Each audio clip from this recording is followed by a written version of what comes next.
আমরা স্পষ্টভাবেই বলেছি যে বিশ্বের সবগুলা শান্তিকামী, সভ্য এবং গণতান্ত্রিক রাষ্ট্র যেগুলো আছে সবার সাথেই আমাদের সম্পর্ক থাকবে, বন্ধুত্বের সম্পর্ক।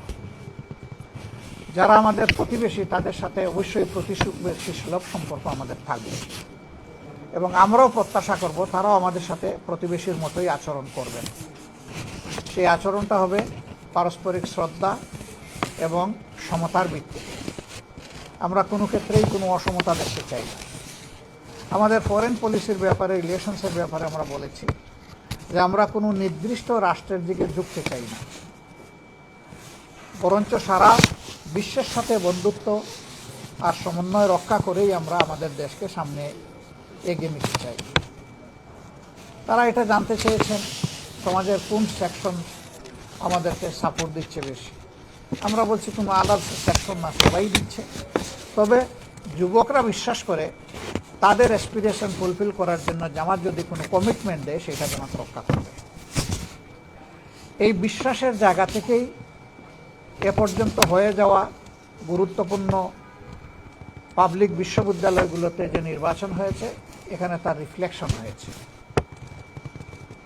যুবশক্তির সেখানে রিফ্লেকশন দেখা যাচ্ছে। আমরা আমাদের মা বোনদের ব্যাপারে, তাদের সিকিউরিটির ব্যাপারে আমরা খুবই অ্যাটেন্টিভ এবং আমরা বিশ্বাস করি যে মা বোনেরা আমাদেরকে এবার প্রধানত চয়েস করবে। এর লক্ষণ আমরা ইতিমধ্যে দেখতে পাচ্ছি। আমাদের বোনদের, মায়েদের নির্বাচনী প্রচারণায় বিভিন্ন জায়গায় বাধা দেওয়া হচ্ছে, এমনকি হেজাব খুলে নেওয়ার ঘটনাও ঘটেছে। ঘোষণা দেওয়া হয়েছে এদের কাউকে দেখলে তোমরা ঠেকিয়ে দেবা, কোথাও বলা হয়েছে তাদেরকে তাড়িয়ে দেবা। মা বোন তো সবারই আছে। এই শব্দগুলা কেন? রাজনৈতিক দলের কাজ হচ্ছে সকল শ্রেণী পেশার বয়সের মানুষকে, লিঙ্গের মানুষকে সম্মান দেখানো। শুধু রাজনৈতিক কারণে আমরা কাউকে অপমান করার অধিকার রাখি না। মায়েরা তাদের মতো করে ডিসিশন নেবে, যেমন ভাইয়েরা তাদের মতো করে ডিসিশন নেবে। আমি তার ডিসিশন প্রক্রিয়া বাধা দেওয়ার, আমার যদি 10 জনকে ক্যাম্পেইন করার অধিকার থাকে, অবশ্যই তিনি মেল না ফিমেল এ কথা বড় কথা না, তারও অধিকার আছে, তিনিও ক্যাম্পেইন করবেন। আমাদের এই মিউচুয়াল রেসপেক্টের জায়গাটা আমাদের রক্ষা করতে। আমরা বিশ্বাস করি আগামীতে বাংলাদেশের জনগণ সঠিক সিদ্ধান্ত নেবে এবং তারা দেশকে নিরাপদ করার জন্য, দুর্নীতিমুক্ত করার জন্য, সুশাসন কায়েমের জন্য, ন্যায় ন্যায়ের বিচার আমরা দেশবাসীর প্রতি, আল্লাহর প্রতি কৃতজ্ঞ থাকব এবং চেষ্টা করব আমাদের উপর অর্পিত দায়িত্বের আমানতের বোঝা সঠিকভাবে বহন করার, আমানত রক্ষা করার।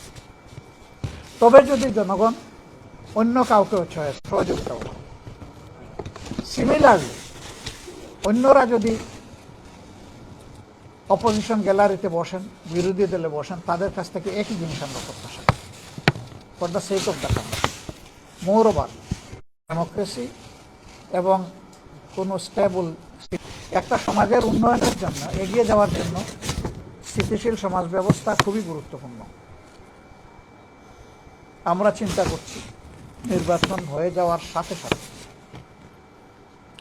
নির্বাচনে অংশ, এই প্রক্রিয়ায় কোনো রাজনৈতিক দল বা পক্ষ হস্তক্ষেপ করতে পারবেন না। স্বাধীনতা তারা ভোগ করবে। তবে বিচার বিভাগেরও অ্যাকাউন্টেবিলিটির বা দায়বদ্ধতার জায়গা থাকবে, জবাবদিহিতার জায়গা থাকবে, সেটাও নিশ্চিত করা, যাতে একটা চেক অ্যান্ড ব্যালেন্স মেনটেন করা।